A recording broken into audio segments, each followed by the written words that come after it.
I speak to leaders and leadership development professionals throughout the world, dozens of conversations almost every week, and I've been doing this for years, easily 2 decades now. And increasingly in the past few years, these conversations have focused on the changes occurring in our world that impact what people expect from leaders and what people and organizations need from leaders. And everyone sees the disruption from a different viewpoint. Some focus on AI and the technology disruption, which is, of course, huge. Some focus on the economic disruption, globalization, job insecurity, trying to plan a career when you don't know what skills will be most needed in 10 years, or 5 years, or 1 year. Some focus on the seismic changes in generational attitudes and norms in the workplace. Some on information overload and disinformation overwhelm with 724 social media, news media, commercial media, and all three blended in a way where you can't be sure which is which. Some see disruption from the viewpoint of remote hybrid work challenges.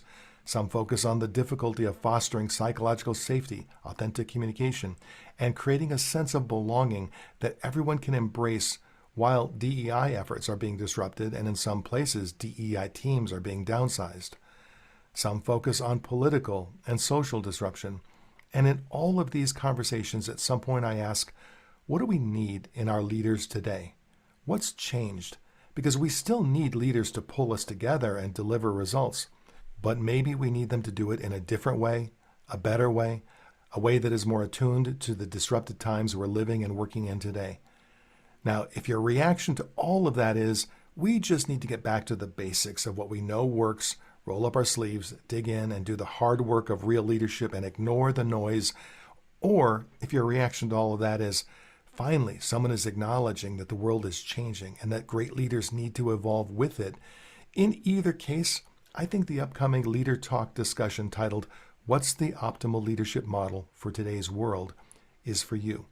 We'll focus on leading effectively within a disrupted landscape of technological, social, informational, generational, economic, and systemic change. And I know that is a lot to talk about. And while I can't promise that we'll have all of the answers, I can promise that we'll have some answers, and you'll find it to be thought-provoking time very well spent. Hope to see you there.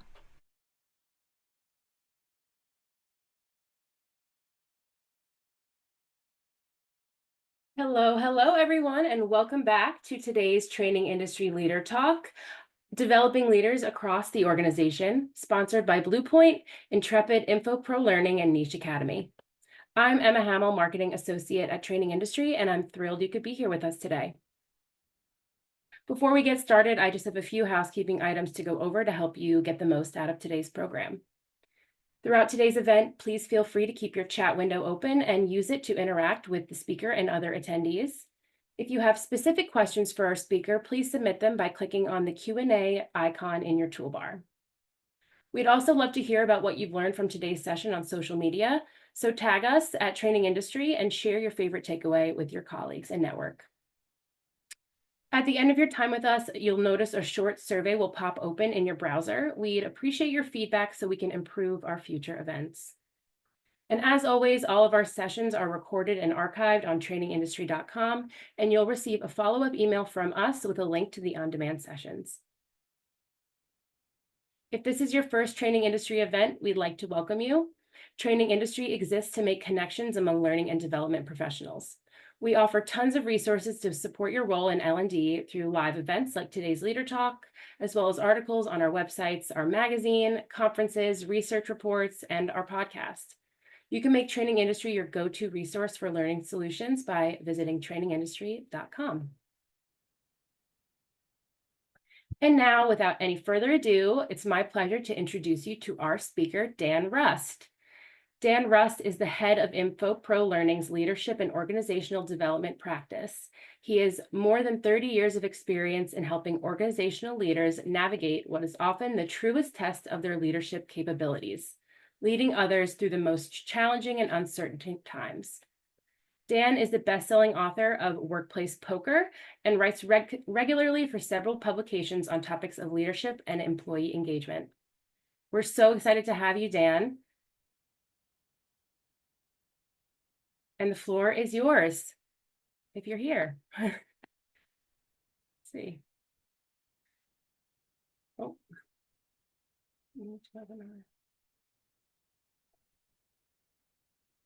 Hold on 1 second, guys. Let's get Dan in here. Here he is, Dan. So, sorry about that. Let me make sure my video is on. There Yep, we go. you look great. Awesome. So then I should be sharing now. I'll replace sorry. I should have had all this worked out. So now, can I confirm you can see my screen, Emma? Looks great. Okay, perfect. So no need to reintroduce myself, but because we do regularly write and speak and do research on leadership development topics. If you just want to stay current on the current work I'm doing and we are doing at Infopro, you can certainly join or subscribe to the Leadership Disrupted podcast, either the audio version or the video version, and you're welcome to connect with me on LinkedIn as well. I do not want to go into a broad background related to Infopro Learning, other than to say we work with about 50 to 60% of the global Fortune 500 in providing leadership development resources, primarily training programs, but other resources as well. And in my day-to-day work, I'm talking to directors of leadership development, VPs of leadership development, a variety of people who are interested in leadership development for their organizations. And because we have a library of over 60 leadership development programs, our conversations span a broad range of topics. We generally just start with, hey, what's working and what isn't working, and then ultimately either find something that works for them or create something unique or create a hybrid program that works for a particular client. But I do like to think that what this means is I'm in a really interesting situation where I have 2 or 3 or 4 or more conversations with organizations every single day about what's working and what isn't working. And one of the consistent themes that comes from these conversations is, hey, what we had 10 years ago, it's not that it's not working, it's just not working as well. Our training programs, even though we continually refresh them, something's missing, something's not quite hitting the mark. And so I've had a lot of conversations with individuals who are responsible for leadership development, from emerging first-time leaders all the way to being responsible for executive C-suite leaders. And in one way or another, we ask this question, we discuss this question. And so what I hope to share with you today is a point of view. It's my point of view regarding what is driving this this disconnect between what has typically been an approach to leadership development and what's been a typical leadership model, and why it may not be working quite as well as we need leadership models to work today. So let's start with what is changing. And I'm going to just begin with, of course, the obvious. We've transitioned from a world where remote work was the exception to a world now where remote work is the norm. And actually, if you work for one of the companies where everyone comes into the office every single day, that's now the exception, other than if you work for a manufacturer or some other type of organization where being on site is a critical part of your role.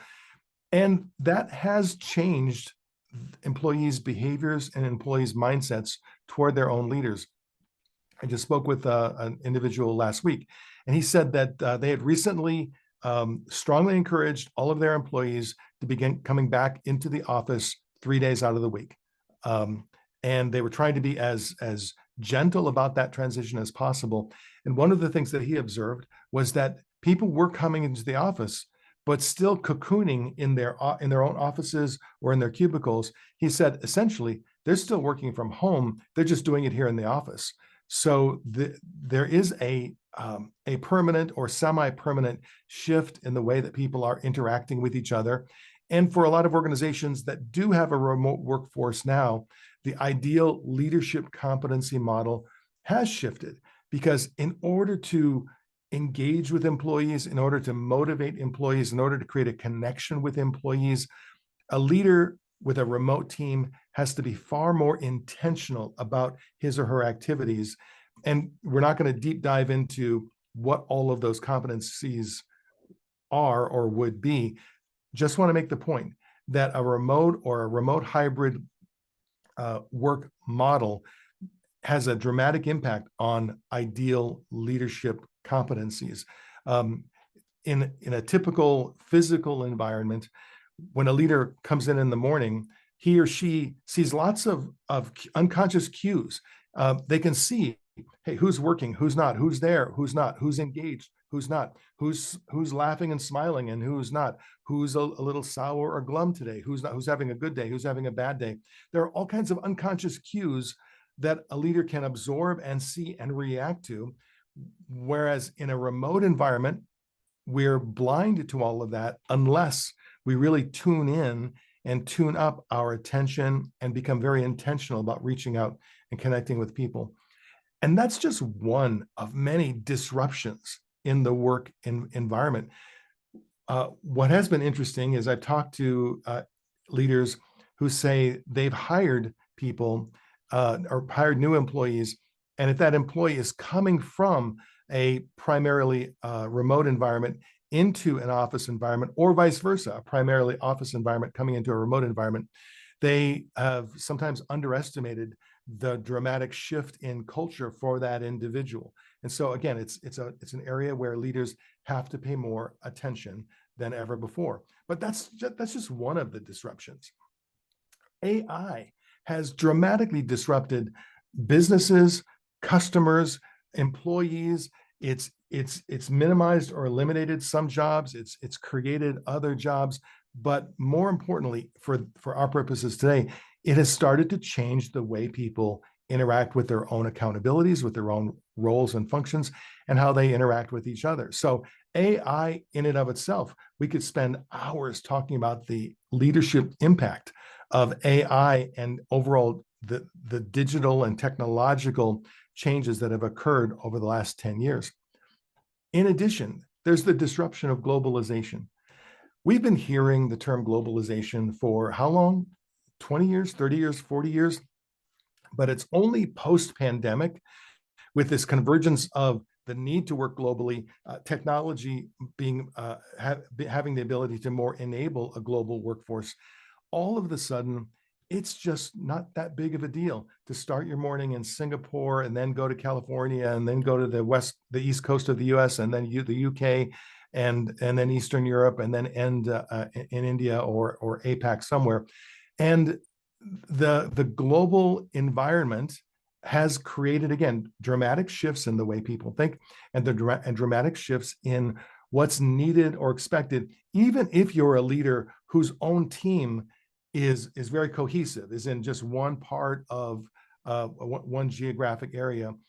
The fact that the world is becoming more and more globalized is having an impact on the ideal leadership model.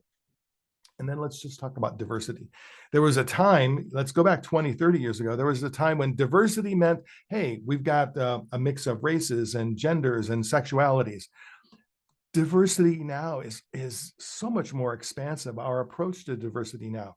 We've got neurodiversity, family diversity, education diversity, economic diversity, diversity of behavioral style, diversity of habits and practices, diversity of work styles. And so leaders today are facing a diversified workforce that dramatically impacts how they lead, because of course we all know instinctively, I need to lead the individual, not the group.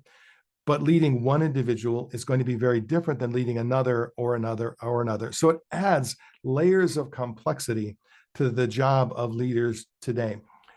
And then one aspect of that diversity is the generational aspect.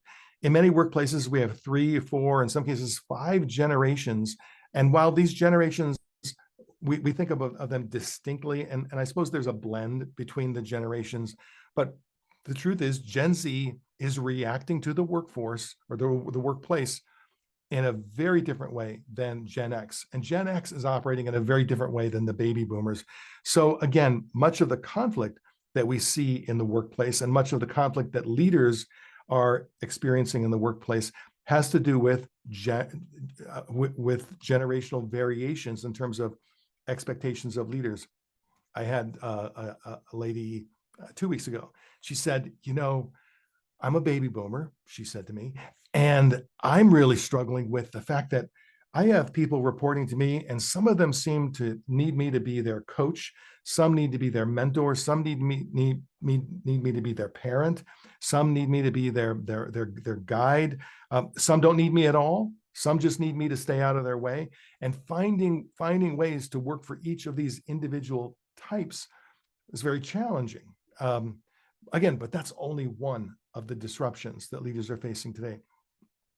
Let's talk about the disruption of over-information and the overflow of communication and tasks and pings and messages and emails and all the other information that's flowing at us. Workloads today, if you really pay attention to the number of emails coming in, the number of action items coming in, the amount of information that comes in, and one of my favorites, if your organization is using Copilot, Microsoft Copilot, Microsoft Copilot will record a meeting, and then it's a great AI tool in that it summarizes everything in the meeting. And then you've got a summary that you can send out to all of your colleagues who are at the meeting. But the top line of the Microsoft Office Copilot, the top line always says, please review and correct this before counting on it, however it says it. I can't tell you the number of times I've received messages from individuals who have copied the meeting notes from Copilot, and then they've sent out to the 12 attendees or the 14 attendees these notes that they have not read through, they have not summarized, they have not edited. So we all get the message, please review and approve, or please ensure that this is accurate before you take any action. So there's just one example of AI actually creating more information to absorb rather than less information to absorb. So I really do think that one of the best practices, if you're using AI to summarize meeting notes and you're about to send those notes out to everybody, you, the sender, should be the person who reads through it, makes sure that it's accurate, and then strip out that notification that says, "Hey, please review and ensure that these are accurate." You should be the person who did that reviewing and sending that it's accurate. But that goes back to leadership capabilities with a remote or hybrid workforce, and also being impacted by AI. So much information flowing at us on a daily basis, and disinformation flowing at us on a daily basis. And it's hard to discern the information from the disinformation. We have social media coming at us. We have news media coming at us. We have commercial media coming at us. And some of that is information and some of it is disinformation. And it's hard for the typical employee to discern which is which, because social sometimes appears to be news. News sometimes appears to be commercial, or vice versa. And information sometimes is misinformation. So suddenly we're in a world where we are overflowed with information at us, and we don't know which is information I can count on, which is information that I shouldn't count on. And whether you call it fake news or fake videos or whatever, it's getting better and better and harder to discern between any of these. We're on our phones 7/24. And depending on whose research you read, depending on whose information you buy into, no matter what we know, this is having an impact on how our employees think. It may be having an impact on their ability to maintain an attention span. It may have their ability, may be impacting their ability to pay attention to information that's not entertaining, information that's not visual. So we just know that being on our phones and not disconnecting regularly, this 7/24 access to our phones, is adding a level of stress, it's adding a level of confusion. And again, I'm not necessarily here to say I have the answer, because I don't have the answer. but I have the question, which is, how is this? We know it's impacting the people that work for us, and it is impacting the ideal leadership model today. And then I want to introduce you to another disruption. There was a time, if we go back, perhaps 50 years, there's always been an economic gap. There have always been ultra wealthy people, but generally speaking, those ultra wealthy people, the Carnegies, the other major wealthy people, generally we weren't exposed to their wealth. We weren't exposed to the wealth gap, not in a dramatic way. We might see a museum with the Carnegie name on it. We might see other landmarks with the names of big families on them. But in our day-to-day lives, we weren't exposed to it.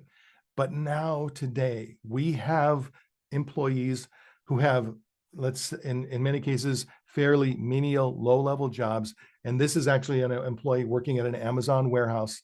And this employee, can you imagine going home at the end of the day, going to Instagram or going to some other social media, and boom, right in front of them is the $600 million yacht of Jeff Bezos, and also the nice, new hot young thing that he's hanging around with after his divorce.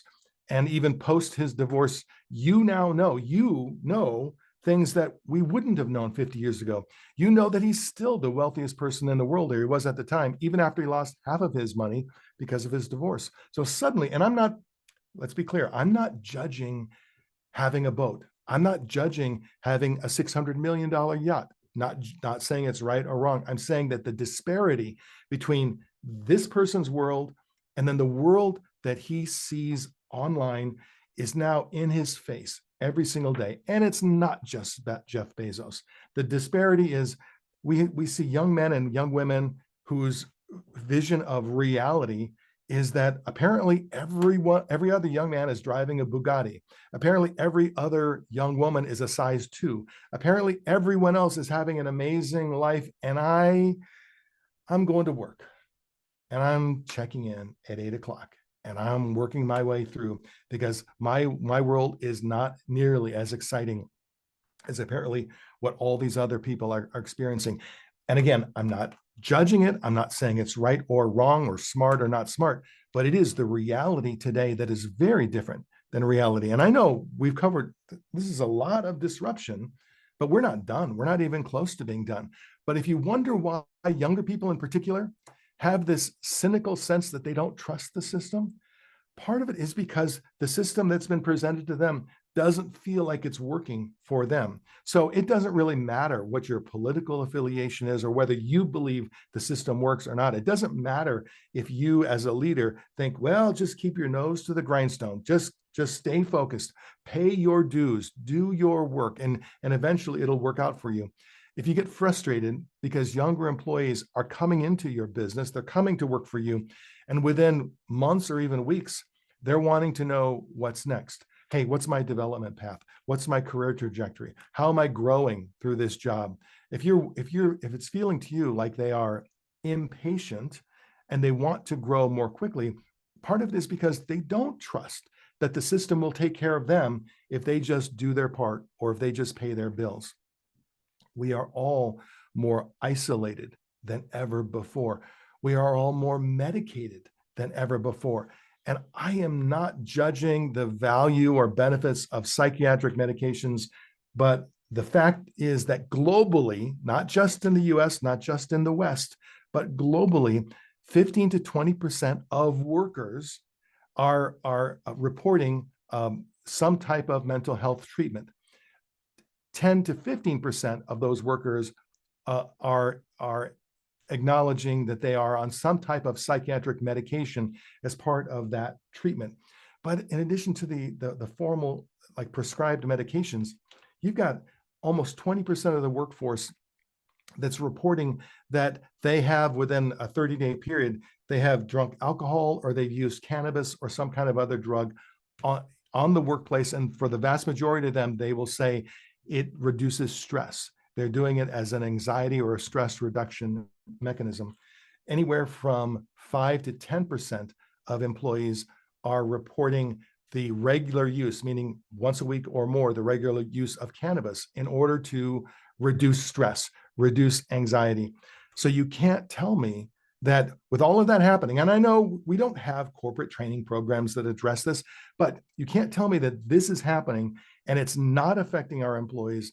And if it's not, it in fact is, it's affecting our employees in the workplace. And if it's affecting them, if it's affecting their behaviors, if it's affecting their mindset, if it's affecting the way they interact with each other, then of course it's impacting the ideal leadership model or the most optimal leadership model today. We are more caffeinated than ever before. We are eating more industrialized food and processed food than ever before. And this isn't going to be a health session, a health food session, but you know that with an employee base, with a workforce that is being caffeinated and industrial, with industrial food intake, it does have an impact on energy. It has an impact on what they bring to the workforce. So it's just amazing. We're drinking more caffeine than ever before, and we're more tired on the job than ever before. And that does impact who is the optimal leader today. And all of these things, and probably if I spent more time, I would think of other disruptions that are occurring in today's world. But over the last, this was happening before the pandemic, but the pandemic was an accelerator for a lot of these. And of course, you all know the story of how do you boil a frog? You put a frog in a pan of cold water, and then you slowly turn up the heat. It feels like the heat has been slowly turning up month after month, year after year for a couple of years now. But it feels like we've reached a tipping point with the heat related to all of these disruptions. And so at a certain point, when the water, increases another half a degree, sometimes dramatic things happen. And I was reminded that with a recent news story related to the Bering Sea. Bering Sea temperatures have been on the rise for over a decade, almost 2 decades now. But recently, the temperatures rose just like a third to a half a degree in a year, and there was a massive die-out. The entire crab industry in the Bering Sea was eviscerated because of ostensibly that small increase in temperature. But of course, it's that small increase built upon other temperature increases over the last 20 years. So to me, it was a visual metaphor for what happens when the increase in temperature suddenly hits a tipping point.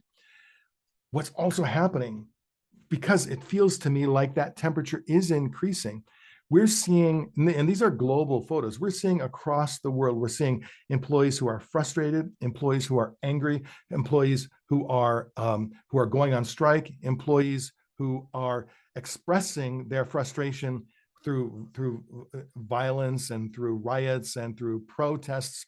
And I'm not saying, again, that that's right or wrong. I'm saying there is something going on. So if you are wondering, why is it just harder to get to them than ever before? Why is it harder to motivate them than ever before? Why, when I send out my nicey little my motivational emails with my neat little haiku about, hey, work, or whatever my haikus might be, whatever my motivational emails might be, why isn't it having the effect on these employees that it used to have? It's because there is this rising temperature of the system isn't necessarily working for all of us. And so I add that to the list of disruptions when we're thinking about what is changing in this modern work environment. And finally, I'll share this last thing, and then we'll get into, so what do we do about it? If you're wondering, well, why do employees seem so nervous about the future? Why? I talked to a couple of guidance counselors, college and one high school guidance counselor, and they said to me, the stress they're under is students will come to them to say, if I'm going to invest the next 4 years in college, if I'm going to choose a major, tell me what major isn't going to be dramatically changed. Where can I invest my time for 4 years and know that at the end of the 4 years, there's going to be a career there waiting for me? And guidance counselors can't answer that question right now. They can't answer it authentically. They can give a little guidance. They can give their best estimates, their best guesses. But if you're wondering why employees come into the workforce And if things don't seem to be working the way they expected or wanted after 3 or 4 or 6 months, they quickly move on. They'll quit. It used to be, if your job wasn't working out, you first find a new job, and then after you find a new job, then you give 2 weeks notice, and then you transition to your next job. The more common practice now is you have this feeling, oh, this doesn't feel right. This doesn't feel right. This is probably the wrong path. I'm going to jump ship. So I'm going to quit first. Then I'm going to look for my new job. And it's simply a reflection of the anxiety that's created when we just don't know. We don't know what the future will hold. We don't know if we're on the right path. So when it starts to feel like we might be on the wrong path, we're more likely to jump ship more quickly than in the past.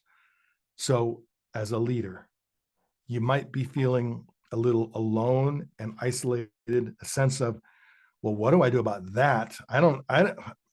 I can't control psychiatric medications. I can't control mental health. You probably can't control any of this. And you probably can't change any of this. But what you can do is focus in on, how can I lead the army that I have today? There's a famous general saying, is that you never go to war with the army that you want. You go to war with the army that you have. And it's almost always an imperfect army in one way or another. So how do we metaphorically go to war with the army that we had? One visual metaphor, if we don't do anything, one visual metaphor that I like to share with leaders is, if we just step back, because you can imagine a tendency to go, look, I can't do anything about this. So I actually had a leader say this: I'm just going to focus in on hiring the people who want jobs, hiring people who appreciate the work, hiring people who will do the work. That's what I'm going to focus in on. I checked back in with him months later to ask how is that working, and he said, well, we haven't done much hiring, because they had decided they were going to have this standard of only hiring people that they knew were going to work out. Well, there just weren't enough of those people. He said, look, we've decided we need to hire talent. And sometimes the talent that we hire isn't perfect. Sometimes the talent that we hire is going to have some of these issues. So if you get yourself locked into historic ways of thinking, this is a visual metaphor that I share with leaders. What this actually is the result of three male deer, 3 bucks, got their horns locked together, and they couldn't unlock their horns. And this was the result of what happened. And so what I say to leaders is, you've got to find a way to unlock your horns. You've got to find a way to disconnect from the past. And you're going to have to figure out, and it's going to take some work on yourself, not on them. Your instinctive reaction might be, I need to train them. I need to do something to them. I need to make some kind of fix on them. And what I suggest to leaders is that may happen. That ultimately may be part of the solution, but maybe we need to press the pause button for a moment and do some self-reflection, some self-contemplation, and decide, how do we work on ourselves first? And so we've obviously put a lot of time into this topic. And as we engaged with a variety of client organizations that were experiencing many of these issues, ultimately, this is the leadership model that we came to, which, and I'll walk you through it. And I also have a document that we're going to send out to all of the attendees of these sessions. So we'll provide you more details. And behind each one of these competencies, I've got a document that details out what are the specific competencies, because in every area, of course, when you talk high impact communication, we're talking about high impact communication within the context of today's world, not just generic communication skills, but high impact communication that actually pushes through that overflow of information, communicating with clarity in the face of chaos, communicating with purpose and intent in the face of all of these issues. So what we've done is we've thought through every one of these 5 competency areas, and we've asked ourselves, how does a leader need to operate today? And how are each of these competencies relevant within the context of all of the changes that are going on with our workforce today. So, like I said, I'm not going to take the time to go through this. We'll provide this to you afterwards. But I will say, in the area of AI and digital mastery, there is no leader, I don't believe, who isn't being impacted by AI, whether she or he realizes it. I've talked to some leaders who will say, actually, we have a low-tech business. We're not being impacted by AI, thank God. But in fact, if your customers are being impacted by AI, if your employees are being impacted by the digital revolution, if everything around you is being impacted by AI, I can almost assure you that in one way or another, your world is being impacted by AI. Just went through this discussion with a gentleman. He actually owned a forestry business, like a business where they cut down trees and then they process trees. So they're basically a tree farming business. And he said, our equipment hasn't changed in 40 years. And he was pretty convinced that AI and digital just not really relevant to him. But in fact, the more we explored it, the more he came to realize that there is definitely an impact on his business. And he might not have to use a lot of AI tools specifically, but he needs to have a level of tech savviness that he had persuaded himself he didn't have to have.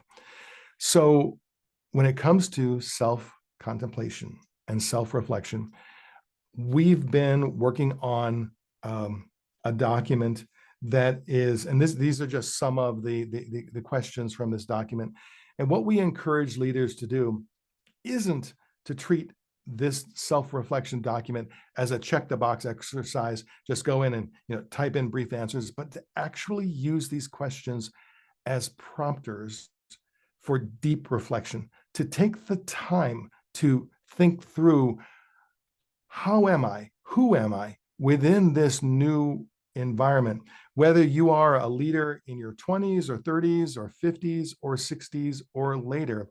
I think anyone who is leading others can benefit from this level of self-reflection.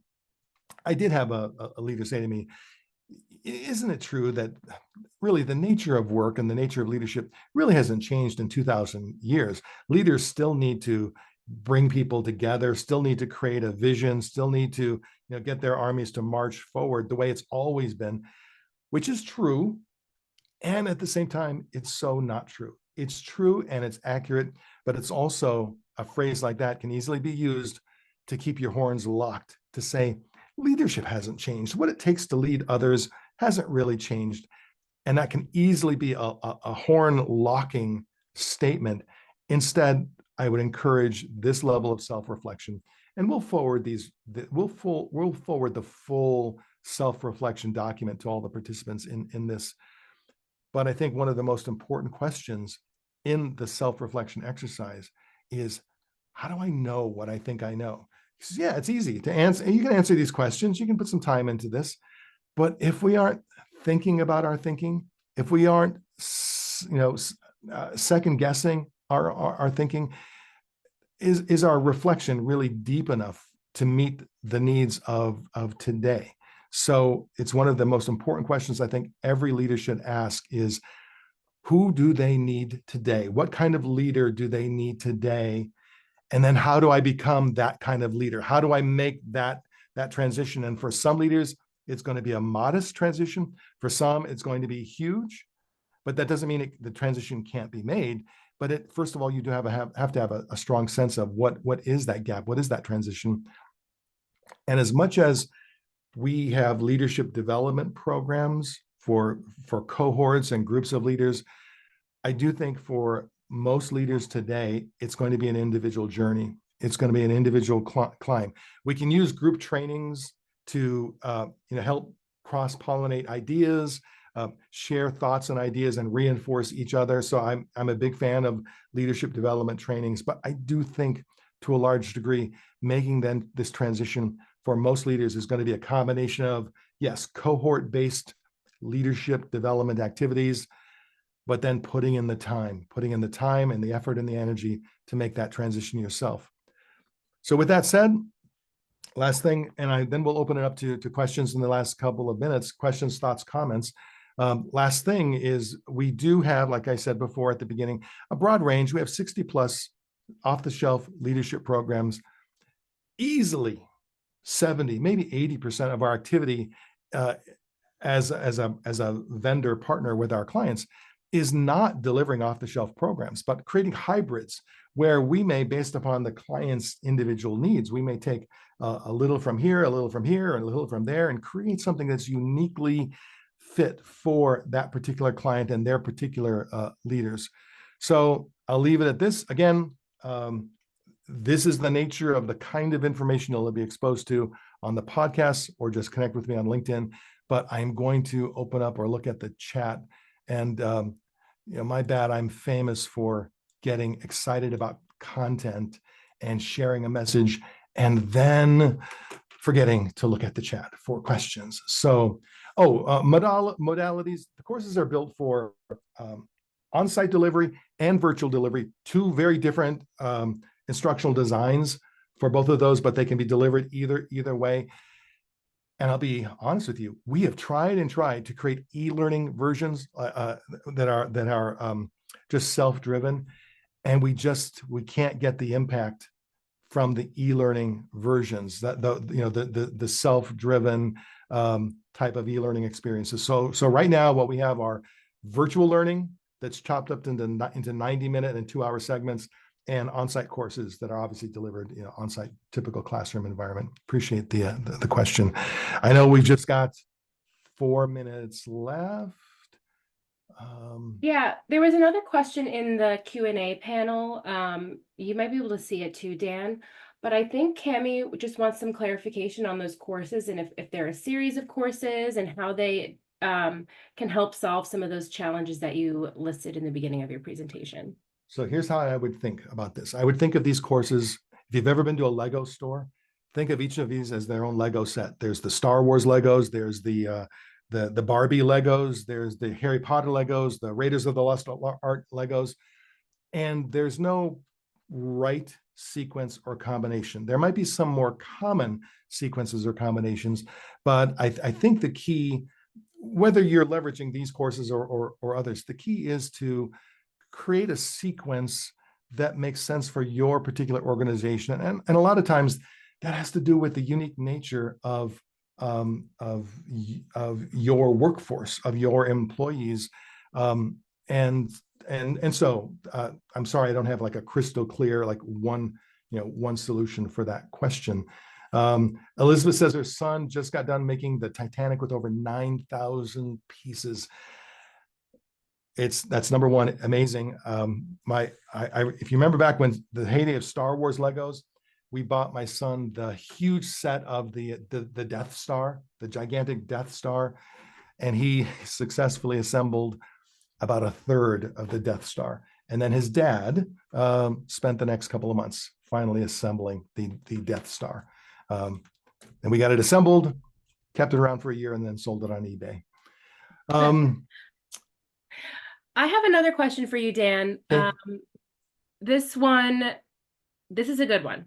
If a person truly wants to optimize their leadership approach and only has the mental bandwidth, because there's so many things going on for all of us, the mental bandwidth or time to only focus on one thing, what would that one thing be?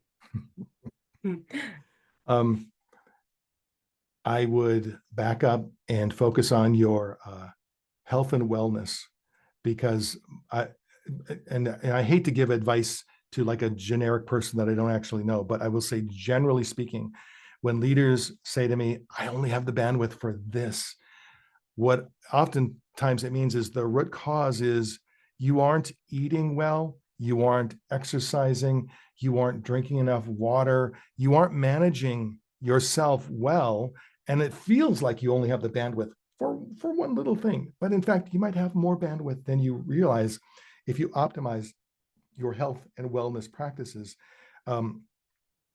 Assuming for a moment you're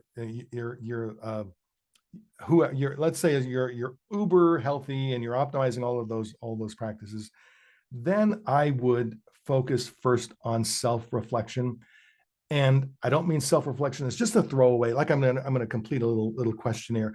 I would put some deep thought into reflecting on what have you learned. Think about your entire leadership career. What were the highlights? What were the lowlights? You probably, if you were paying attention, learned a lot more from the lowlights than from the highlights. What did you learn? Pay more attention to yourself and then pay more attention to the people around you before jumping into any particular training. Just reflect, observe, think. And I'm convinced with that, some answers will come to you in terms of, hey, I need to be more tech savvy, or I need to stop thinking of myself as a baby boomer who just doesn't get technology, or there are all kinds of things that may come to us.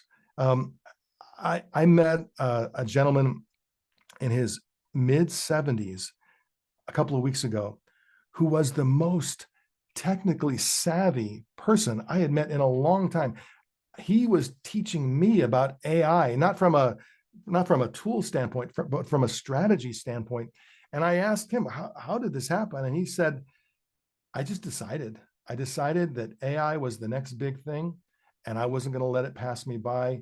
And he said, so it started with YouTube and then white papers and then using it. And he said, it was just purely because I decided I was going to be something different going forward. So I know I want to be respectful of people's time. So Emma, you tell me, is this now time to shut up? Yeah, we're just about out of time. Okay. I'm not gonna tell you to shut up. This has been a fabulous session, so insightful. Great way to end this day, full of such great sessions. So thank you so much, Dan. You are welcome, all of you. All right, y'all. That is the end of our Leader Talk day. Thanks again to all of our speakers and our sponsors, Bluepoint, Intrepid, Infopro Learning, and Niche Academy. All of our sessions are pre-qualified for credit hour by SHRM, HRCI, ISPI, and CPTM. Oops, there I am. Join us online this September 25th through 26th for the Training Industry Strategy Summit. This year, the sessions were handpicked to help you tackle the challenges of building an effective learning strategy. You can register now for just $99 and attend 20 live sessions and access those on-demand recordings even after the event. And then I also want to give a shout out to CPTM, our Certified Professional in Training Management program. If you're looking to elevate your L&D career, this is the program for you. It's rooted in industry-leading research and is designed to help you take your L&D career to the next level. You can learn more about CPTM at trainingindustry.com/CPTM. And then one last reminder, you're going to get a survey. It's going to pop up as soon as you leave this webinar. Please complete that survey so we can use your feedback to improve our events in the future.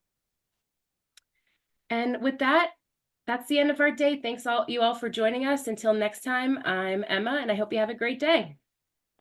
Bye now. Bye.